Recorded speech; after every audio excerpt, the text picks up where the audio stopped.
প্রবাসী লেখক ও রাজনৈতিক অ্যাক্টিভিস্ট পিনাকি ভট্টাচার্য এক বিস্ফোরক মন্তব্যে দাবি করেছেন, ৫ই আগস্টের চেয়েও ভয়ঙ্কর শক্তি নিয়ে বাংলাদেশের রাজনীতিতে ফিরে আসছে আওয়ামী লীগ। তিনি বলেন, ওয়াকার ও ভারতের সহযোগিতার পাশাপাশি এবার বিএনপি ও আওয়ামী লীগের পাশে অবস্থান নিয়েছে। তাদের ঐক্যের মূল প্রমাণ, তারা এখনও একযোগে আক্রমণ করছে প্রফেসর ইউনূস, তার সরকার ও সমর্থকদের। পিনাকি অভিযোগ করেন, এই জোট রাজনৈতিক সুবিধা নিতে আর্মির পক্ষের কথা বলে জনগণকে বিভ্রান্ত করছে এবং প্রকান্তরে সামরিক শক্তিকে রাজনৈতিক ঢাল হিসেবে ব্যবহার করছে।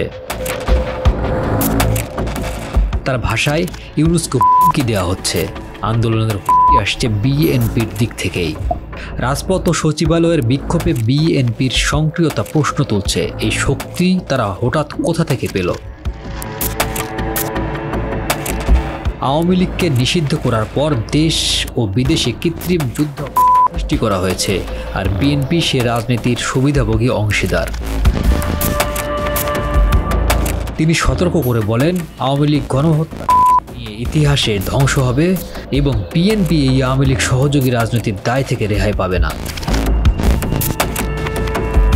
ইতিহাস যেমন মুসলিম লীগ কিংবা ন্যাপ বিলীন হয়েছে, তেমনি ভারত নির্ভর এই রাজনীতিও শেষ পর্যন্ত প্রত্যাখ্যাত হবে। ইতিহাসের শিক্ষা, যেই এই রাজনীতিকে টিকিয়ে রাখার চেষ্টা করবে তাকে ইতিহাস করেও ধ্বংস করবে।